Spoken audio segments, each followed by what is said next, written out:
Hello everyone and welcome back to another episode of The Unconventional Outdoorsman. I've got a quick little video for y'all today going over some jig essentials. I'm going to start a new fishing series on here called, I think, Fishing Facts. This will be episode 1.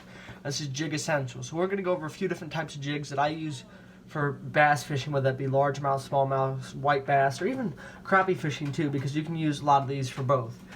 So the main ones I'm going to go over first are some football jigs, swimming jigs, and grass jigs, stuff like that. I don't have every single type of jig that you're probably going to use in bass fishing or every single type of jig there is, but I'm just going to go over some of the ones I have. Okay, so something like this is more of like a flipping jig or a swim jig, something like that. And the cool thing about like weedless bass jigs like this, they come in all sorts of colors. I mean, I'll hold up this box for you. I mean, let me get my swim baits out of here. I've got a couple swim baits in there too, but that'll be a different episode. But I've got tons of different jigs in here. And that's the cool thing about jigs. They're so versatile. You can use them almost all times of year. When the bite is slow, rather, you can fish the bottom of the water, really effectively, get the bite, whatever you need to do.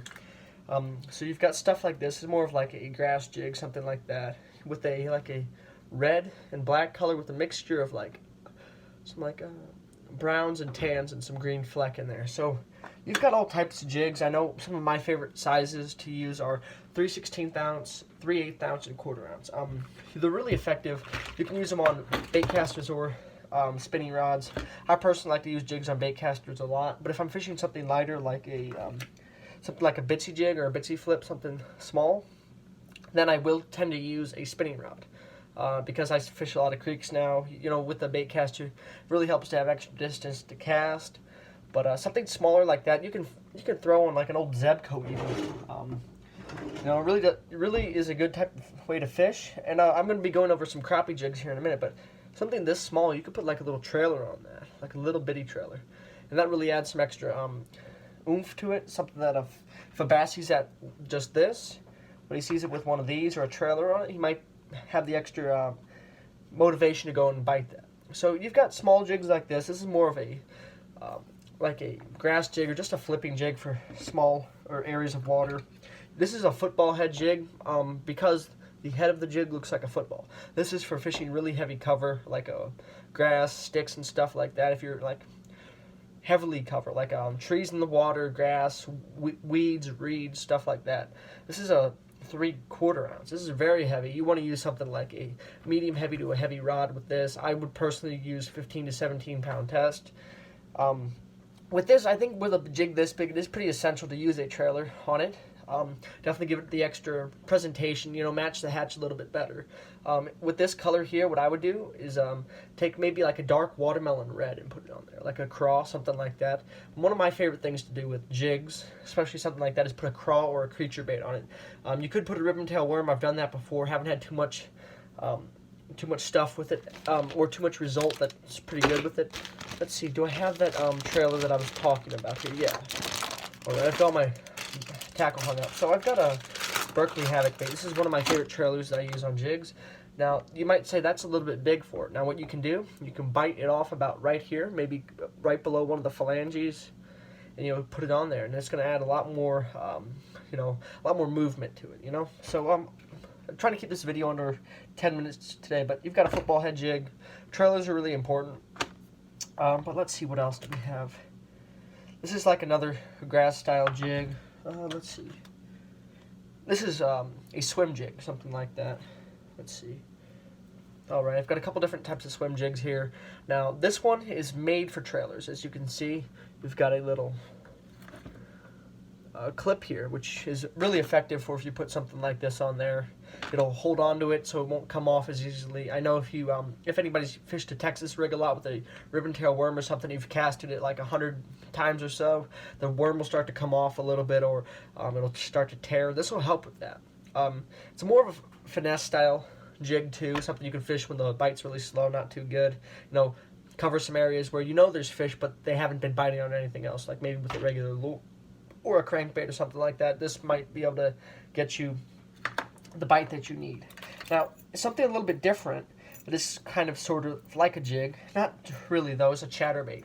It's kind of got the jig presentation, which is it's more of a mid-water bait though, not something on the bottom. I would use a trailer on this. One of my favorite trailers for this would be like a white swim bait, white or a pearl colored swim bait. Something like that would be very good for this, you know, good presentation. A good thing about a paddle tail swim bait too, even if you use it on a regular jig, which I've used before, you're going to get that vibration, which fish, they'll be able to sense that, and might come in and take a closer look. So I've got a couple different types of these. You know, of course, one is smaller than the other. But for those type of jigs, that's pretty much all. You've got flipping jigs, grass jigs, finesse jigs, swim jigs. There's probably some other ones I'm not thinking of, but definitely having a variety is a spice to life. You don't want to always use the same color of that or the same exact type. You want to have a lot of different types to be able to fish different types of water, different times of year, all kinds of stuff like that. So different sizes is definitely a big thing too. Next, we're going to go into like smaller jigs, maybe for smaller bass, white bass, stuff like that.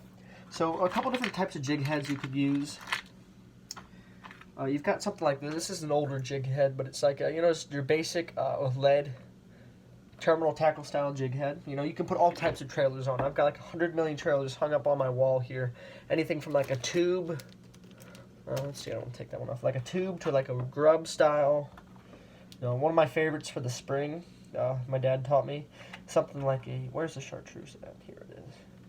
Something like a little chartreuse, something that, you know, just a small style bait, you're just going for bites. Because right now the bite's really tough. I've only caught 3 bass this last week, and I've been fishing almost every day, which is pretty tough, but you just got to stay with it. You know, the good thing is you can get a tackle box like this at Bass Pro or any of your tackle stores for like 15 bucks. You'll have like 18 different styles of trailers to put on it, like tons of different tubes, grubs, stuff like that. One of my favorites to do, especially fishing for crappie this time of year when the crappie are starting to spawn, especially with the white bass, is using a little bitty crawl like that. Something like that is really good.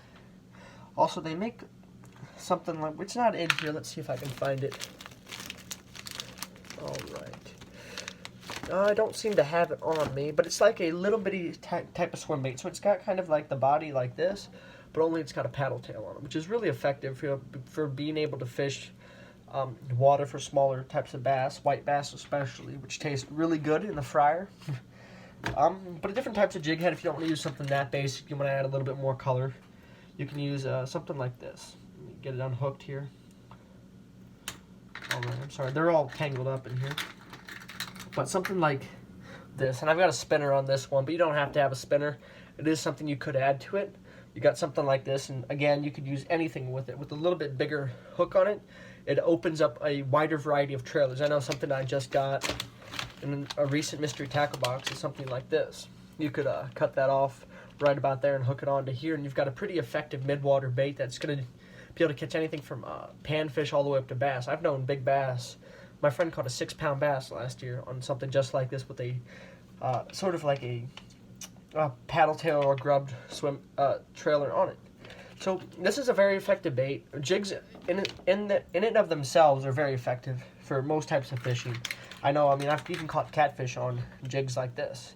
Since you're fishing the bottom, catfish tend to be bottom feeders sometimes. Not always, but you know, that's just a few different styles of jigs I've got. And of course, there's more. You can get bigger jig heads like this, like I mentioned in a video last time, which is more for swim baits. They're walleye jig heads, stuff like that. You know, really big. This is like a 1/4 ounce, and that really opens up to the different styles of things or trailers you can do. I know with this using like a creature bait like this, a craw, that'd be pretty effective. So it really just depends on the water near you, what you want to fish with it, what are you going after. Jigs are really effective in the ocean too, saltwater stuff. I'm hopefully going to be going down to Florida this June or July if this coronavirus stuff passes over. But if that happens, I'll make sure to bring the camera along and film that. Also, I did make a video of my recent trip down to Arkansas on the White River for trout. If you haven't checked that out, please go check it out below. And that should be all, everyone. Please subscribe if you haven't.